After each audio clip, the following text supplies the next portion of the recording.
And what does the Lord require of you but to do justice, to love kindness, and to walk humbly with your God? Let the words of my mouth and the meditation of my heart be acceptable in thy sight, O Lord, my strength and my Redeemer. Please be seated. Good morning. What does the Lord require of you? When I was growing up, I wanted to join different clubs and organizations, and I wanted to engage in various activities, all of which had requirements.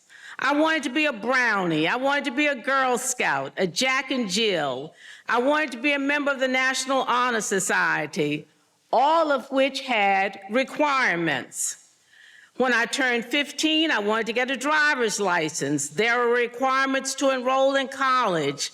I have a granddaughter who just finished the arduous task of completing college applications, and she constantly reminded me of the many requirements.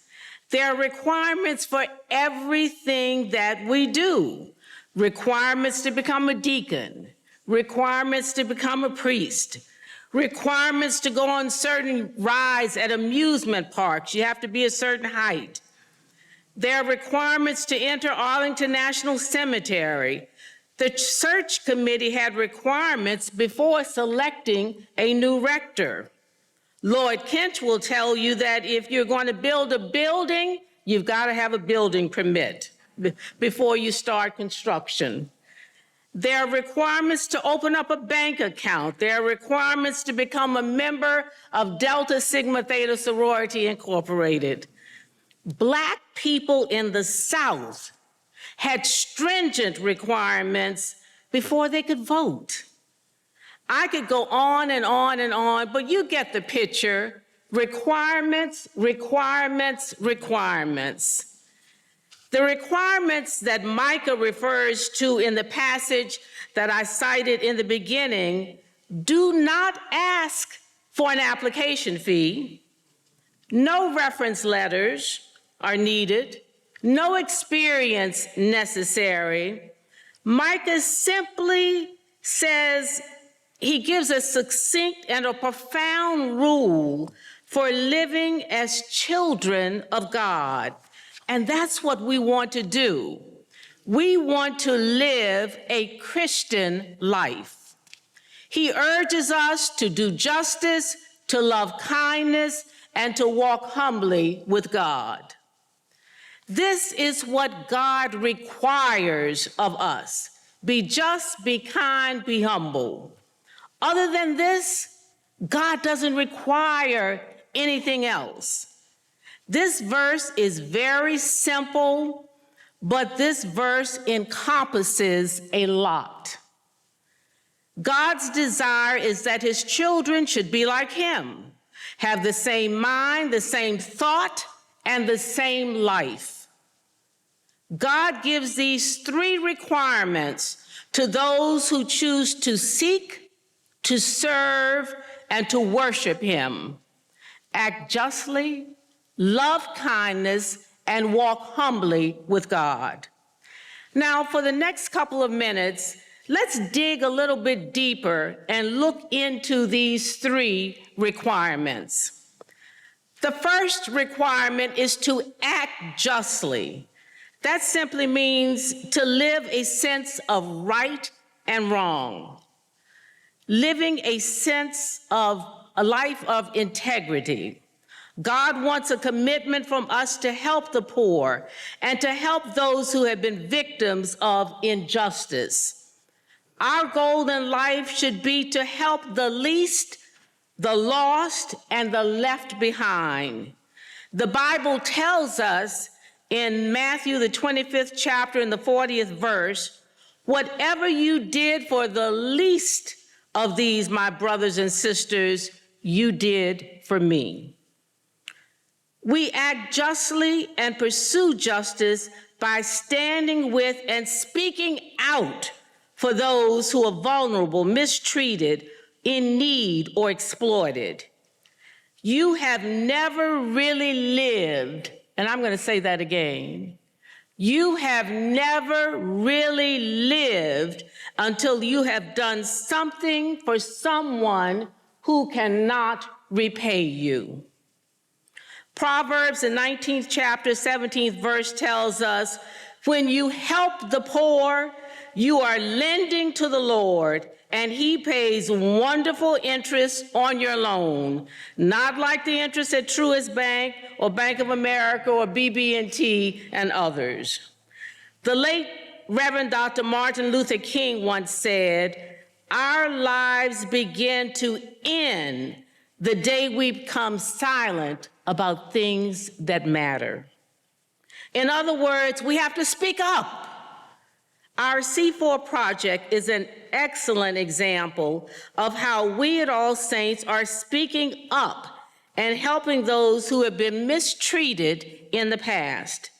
Many of our ministries at All Saints do that, such as the Heartfelt, Feeding Little Empty Tummies, donating to Project Echo, which is a homeless shelter in Calvert County, and Sputnik, where the food harvested is donated to food banks, are just to name a few. So speak up, speak up. The second requirement is to love kindness, which means to practice kindness and mercy in every interaction, even with those with whom you disagree or people that may be different from you. And I know that sometimes that is very, very difficult. I love the biblical story of the Samaritan woman at the well.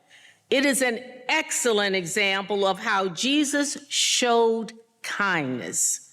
He displayed care and understanding for this woman by talking with her and listening to her. She had been shunned and rebuked from society. Jesus showed care and understanding for all, regardless of their social standing. The story is a rich example of acceptance. Here was a Samaritan woman who came to the well to get water at a time of day that was least frequented by others. She probably went to the well in the heat of the day because she was trying to duck and dodge and avoid those who would look on her as a tainted woman. Jesus was not like that. Instead, he was loving and accepting. At All Saints, we let people know up front immediately that all are welcome here. All are accepted. This is an inclusive, encompassing community. Showing kindness also means that we don't retaliate when harmed. We forgive freely and we reach out to others without expecting anything in return. Now, in order to love mercy and be kind, you also have to practice listening. Truly listening means trying to understand and respect the other person's experiences. Everybody, yes, everybody has a cross to bear. We all have wounds. We all have burdens. And you see, sometimes you never know what other people are bearing. Our church's theme, Love Thy Neighbor, means that we have to hear them and respect their experiences. We have to show mercy and kindness. After all, we receive God's mercy through Jesus' sacrifice. Jesus suffered, bled, and died on Calvary's cross for our lives. We can't withhold mercy from someone just because we believe they do not deserve it. We have to stop and think about the depth of the mercy that was shown to us. The third and final requirement is to walk humbly with God. God wants us to walk with him and talk with him. Growing up, one of my favorite hymns was In the Garden. God wants us to walk with him because he cherishes our relationship with him. The chorus of that song says, "And he walks with me, and he talks with me, and he tells me I am his own." The joy we share as we tarry there, none other will ever know. We need to be in constant communication and spend time with him. And when we pray, we are communicating with God. I'm going to digress for a moment and mention that we feel so strongly about prayer that prayer is going to be our focus for the upcoming Lenten season, the power of prayer. Stay tuned. Study God's word, as I said before. Pray and worship. This keeps you connected. To act with humility means to surrender your will to God's will, acknowledging that you may not always be right and should listen more and speak less. These three requirements involve action. Be just, be kind, be humble. God enables us to act justly, love mercy, and to walk humbly with him. He helps us, empowers us, and leads us. When we act justly, love kindness, and walk humbly with God, we have met God's requirements. Just like when you've completed your application for a job, you've submitted your reference letters, you've paid the application fee. When you've done these three things, you have met God's requirements, and you're living a Christian life, a life in which others will see God's goodness through the light that's shining from within you. Be that light of Christ. That light of Christ will shine, shine, shine when we act justly, love mercy and kindness, and walk humbly with God. Remember the words of the poet Amanda Gorman. There is always light, if only we are brave enough to see it, if only we are brave enough to be it. God's light shines within all of us. In her writing, a priest named Barbara Brown Taylor encourages us to let that light shine, and she reminds us that what better time than during the Epiphany of the Lord to let it shine a little brighter. It is the light of justice, kindness, and humility. Let us pray. Almighty God, please help us in our daily lives to do justice, love kindness, and walk humbly with you.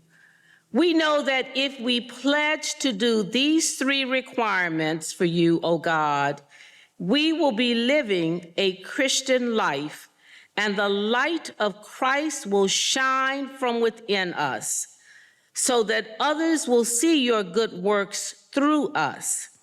This will draw others to you, and we will not just keep the faith, but we will spread the faith and the gospel. All these things we ask in your holy and righteous name. Amen.